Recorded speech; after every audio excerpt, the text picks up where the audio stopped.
What's going on, Reef Builders? Today we're here at Absolutely Fish here in New Jersey. I love this store. I've filmed here before, but I'm back here with the Reef Builders channel, and we're gonna go into the reef side of things. Very excited to show it to you.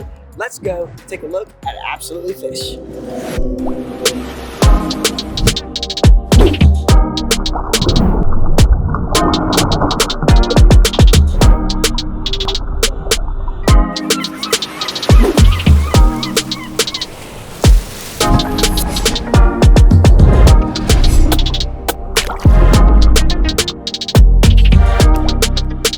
As you walk into the store, you can see it's beautiful. They've got art on the walls. First, you have to find Patrick, saltwater fish manager. Let's take a look at the saltwater side of Absolutely Fish. Yeah. All right. So we're gonna walk through here. Let's check out our marine fish lagoon. Okay. So we built this system, and we wanted to keep a separate system for some larger marine fish. So in here, you'll find things like, I believe that's a Skeletor. Yep, there's a Skeletor moray in here. You got a porkfish. Yeah, we've had that porkfish for about a year. So that shows you that we take very good care of our fish to keep a fish alive for a year here. And he's so happy, and he's like the star of this tank. But you see those out in the wild just in troves. Oh, like, yeah, giant they're schools. All together. It's a beautiful look. Looks like you got a Fiji fox in here, a porcupine puffer. You know, that's a purr fish, yeah, which is like basically related. It's a puffer fish. But yeah, he's been with us for a while. I found that with porcupine puffers, just the feedback I've received is, very susceptible to cryptocarian. Yeah, they can get like weird bacterial infections. I tend to see them a lot of the times like rubbing the glass, and then they get like mouth sores or things like this. But you've had no trouble. We do pretty well with them. Yeah, I mean, our husbandry here, we do specialized feedings. Yeah, we try not to net. We use the specimen containers, and we kind of chase them or lure them into the container and capture them out that way. It works really great. Yeah, well, fish like tangs or surgeonfish and angels, either their scalpel or their operculum spines, they get tangled in a net. Or if you have a venomous fish like a rabbit or a lion, if you net it and it's tangled in there, how are you going to get it out without getting stung? So we keep in here. We have a nice Achilles tang right here. Talk to me about the Achilles tang, because this is another fish that a lot of people struggle to keep. That's true. Yeah. And because it is a hard fish to keep, so you wouldn't recommend this for a beginner, but you have found success. Obviously here you're keeping the Achilles successful. This is intermediate to expert level? Yeah, I would call them expert. I mean, if you look at our pricing, we actually mark fish expert level. Oh, cannot be held, because this is a fish that, people generally want to, they'll want to purchase it. They want us to hold it for extended periods of time. And there is a high demand for these fish. So it's something that requires a specific tank. It won't do well with some of the other tanks. If they are well established, they'll probably get beat up pretty well. Right. So it's something that when you see expert, we want people to ask why, and we want it to be questioned, so that it's not just being sold to a 55-gallon tank with a canister filter because somebody has enough money to afford it and thinks it's beautiful. We want to make sure that it's going into the right home. Okay, now you have the pug of the industry in here. The squirrel. Big guy squirrel fish. Yeah, he's the glass. That's the glass. We have it listed as a glass eye squirrel. I like the banana moray. Ooh, golden eel. The canary. Yeah. This is so many names for the same thing. Yeah. I had a banana eel, golden eel. They're not cheap. No, they're not. No. There's another rare one that people have become super popular lately, the Arenai tiles. Yep. These guys back here.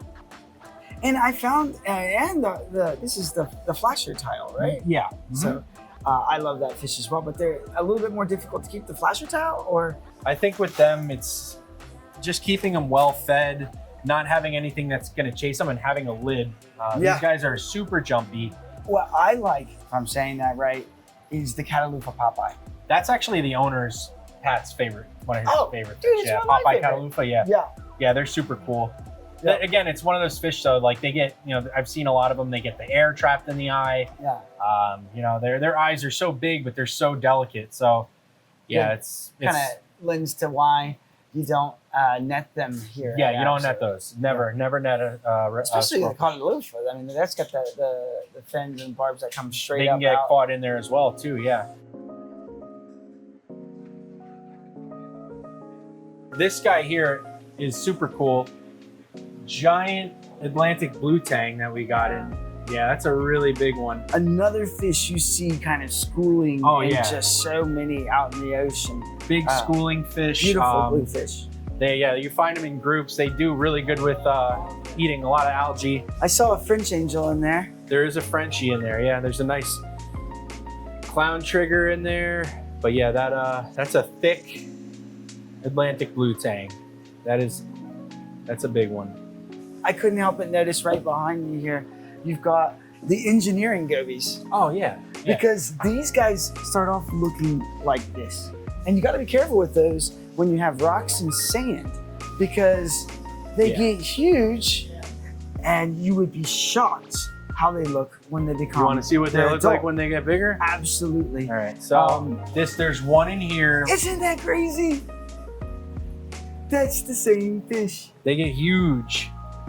And they get like gold barring. I mean, this fish is old. Let me tell you, like this fish is He's kind of wrinkly. Yeah.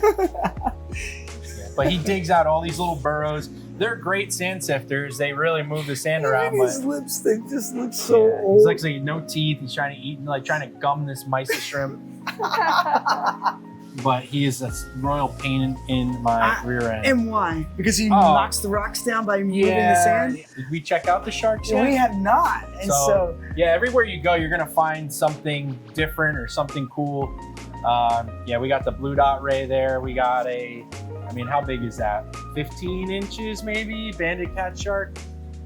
Dude, that's like 18 inches. Yeah, it's a pretty decent sized one. I mean, those you get about 3 or 4 feet. So yeah, you know, we also, you know, try to advise people. Yeah, it kind of drives me a little nutty when people have like a 55 and they're like, I'm gonna get a cat put shark. it in there, and it's like, it's just not right. Yeah. To be honest, like this isn't really ideal for them either. But it's a temporary, you know. But they're super happy here, and again, they're well cared for. We really do a great job. Or you know, Anna, they do look happy. Todd. Yeah, no, they're good. Yep. Especially that blue fin or the blue spotted ray. Yeah. Stingray. Yeah, he's a star. Normally you don't see him moving around that much. They kind of hang out like this guy. Yeah. You know? Yeah, they were a little shy in the beginning when we first got them. The sharks were a little on the timid side, but within a week or so, they kind of perked back up.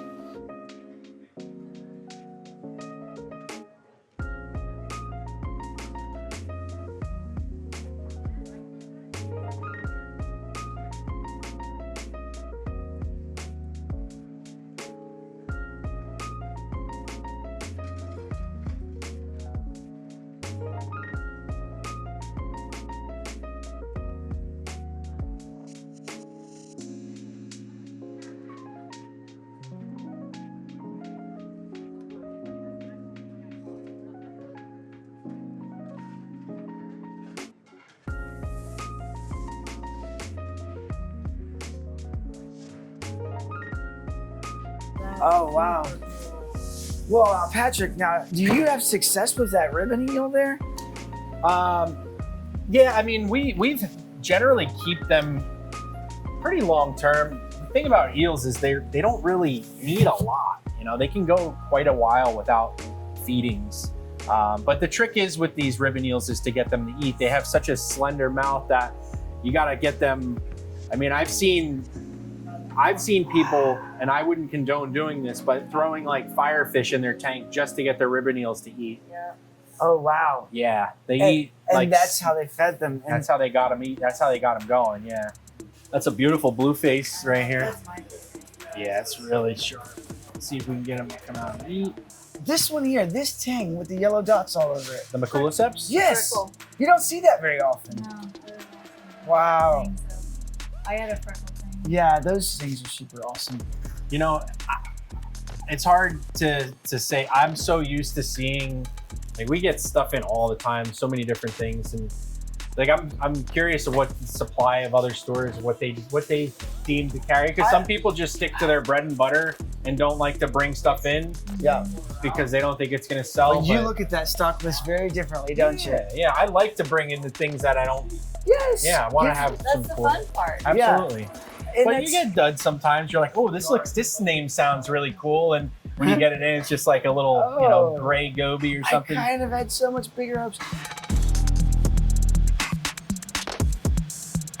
Yeah, these guys. Oh, this is a cool one. A Plenty grouper here is got some beautiful color, and he is hungry. Beautiful.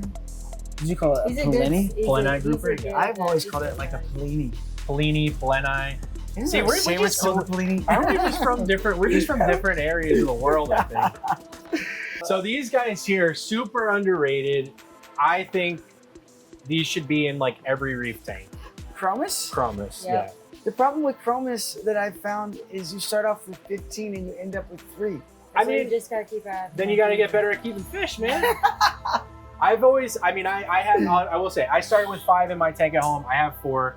But the thing I love about putting Chromis in a reef, it brings all the other fish to life. Mm-hmm. If you throw a Chromis in there and the Chromis are swimming around, it's going to signal to everything else in the tank that it's safe.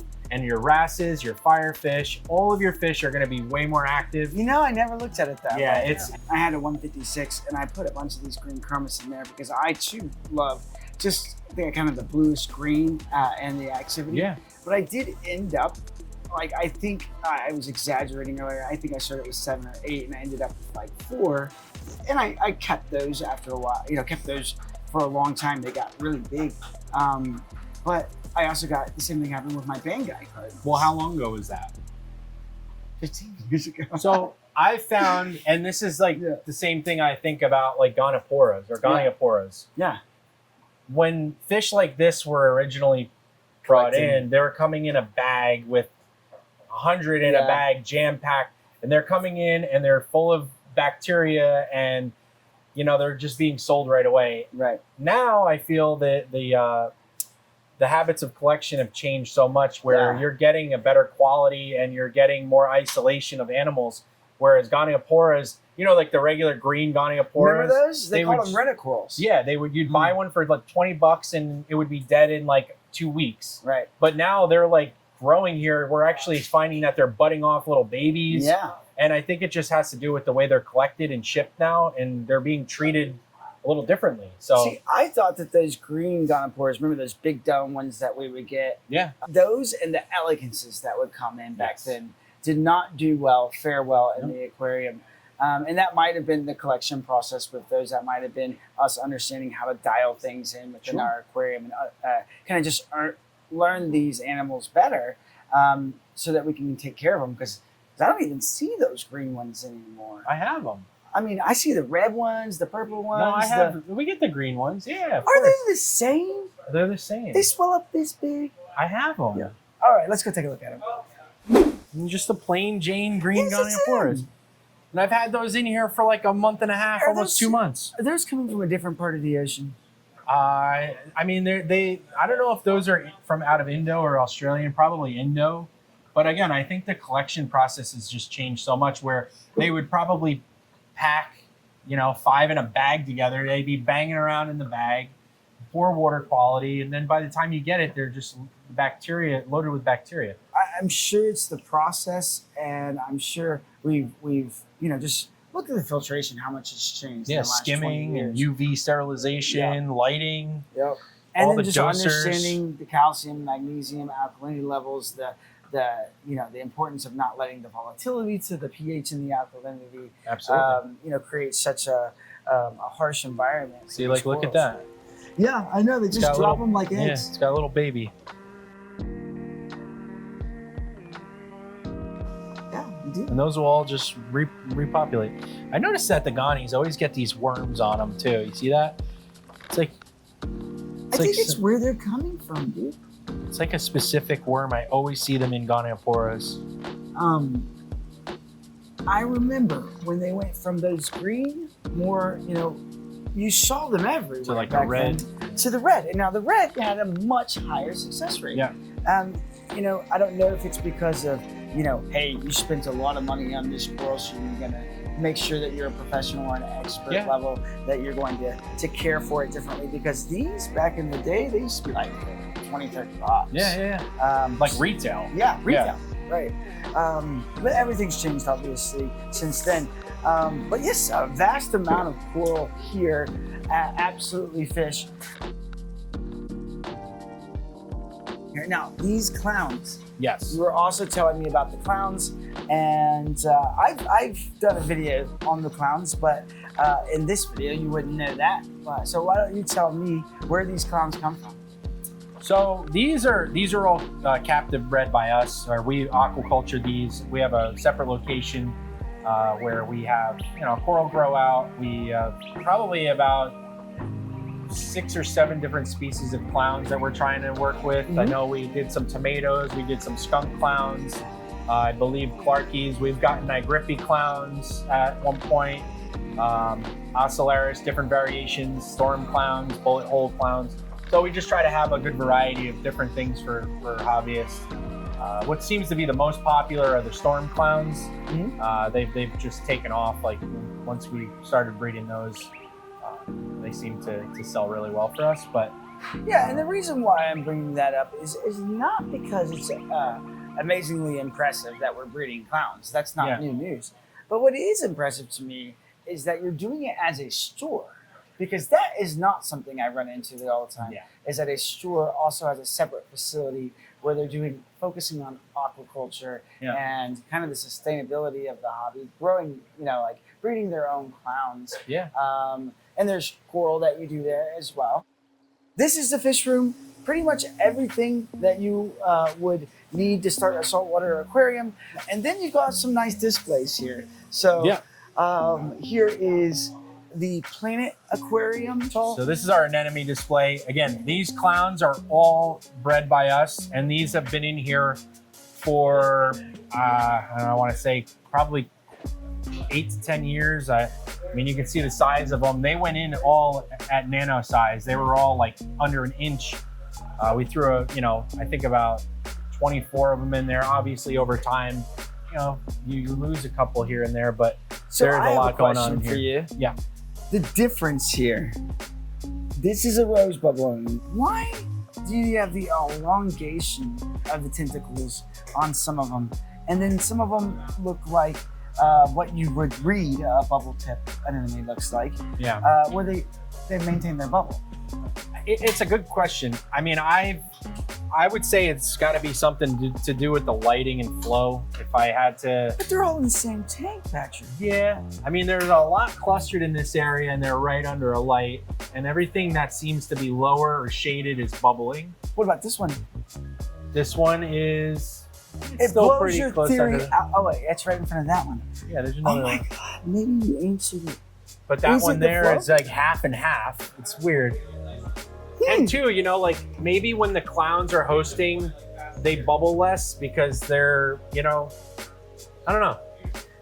Your theory is holding water so far. I don't know.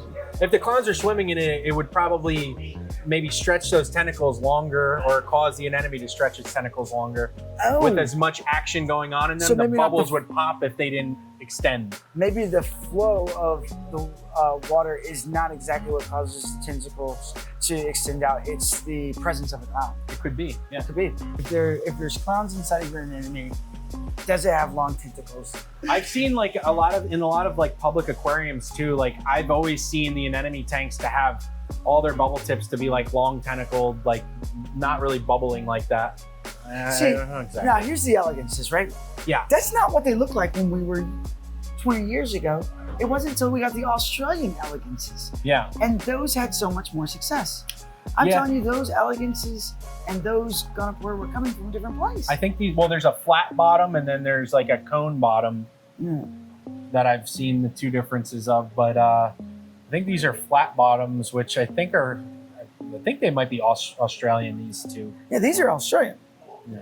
Here's a nice clump of the, traditional grape. OG frog spawn? Dude, yeah, man. Everything was this back then. Yeah. And now it's all the crazy colors, but I love those. Yeah, you know? It's like such a original coral. I've always loved selling these to people. Do you mind if my hands are clean? Sure, go for it. All right, so I want, if you're not familiar with the frog spawn, and I know we're on the Reef Builders channel, so most of you know frog spawn, but if you're new to the channel, look at the skeleton base underneath here. This is what frog spawns looked like back in the day. Yeah. I mean, we grew them like this. Well, in our this is what they aquariums. used to come in like when you would buy them as a Yeah. wild. That you would get Like a 6 or colony 7, with 8 heads. yeah 6 or 7 heads, and now everything comes. It's like a single or maybe Yeah. 2 heads. If You you're, get you know. 1, maybe 2, Yeah. pay them by the head. All right, and then you have this great show tank here. Talk to me about some of the corals that you're keeping in here. Well, this is all for sale. So Right. this is I like to have this tank looking like it's a display tank, the way it's scaped, to have so you can rock show placement. examples of Yeah. how people can place it how out. you can place your rocks, but I also want to make it really flat and so I can display the coral and have room to put a lot of coral in here. This is our Stony coral atoll. And this is one you don't sell out. Yeah, we don't really right? sell out of here.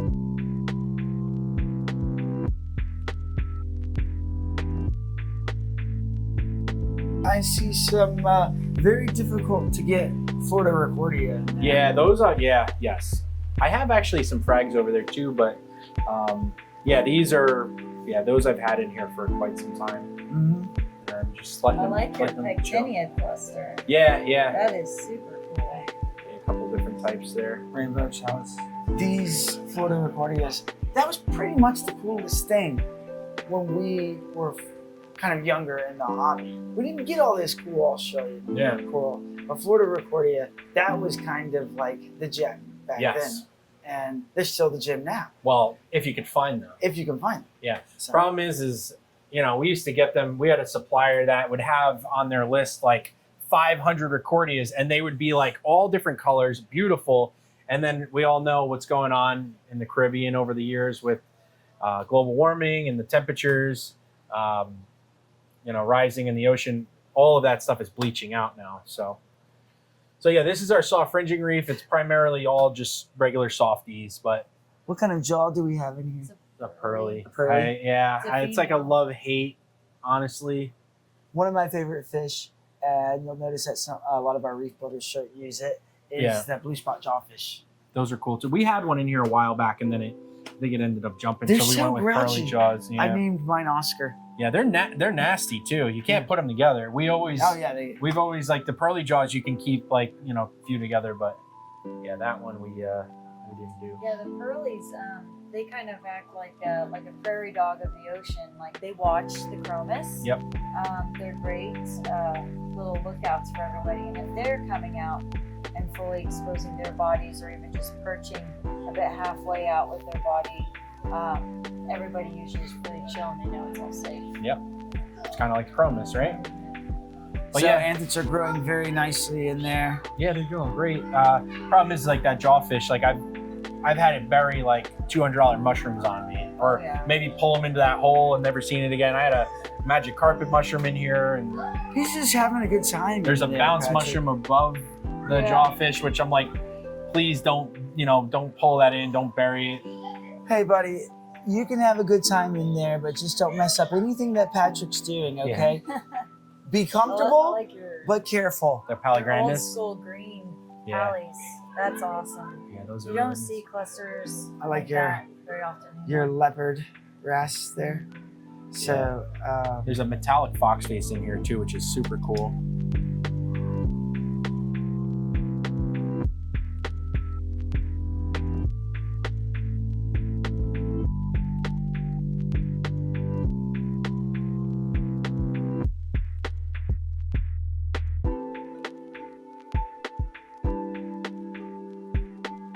all right, we're gonna go and take a look at their new invertebrate system. We're gonna make that a separate video for you. So take a look for the release of that, where we dive into each one of these invertebrates and why they're great for your aquarium, or why maybe you have to be a little bit more specific for getting these types of invertebrates. Some that you have to be careful with, some that need to be kind of exclusive in their own aquariums. We're gonna take a look at some mantis shrimp. We're gonna take a look at some Bergia, some nudibranchs, some snails. Well, that was our walkthrough of the saltwater side. Like I said, we're gonna be diving deeper into the invertebrate side of things. We're gonna be going over to the aquaculture facility, but a good introduction to what we're about to see in some of the other videos here on Reef Builders. Until then, snailed it.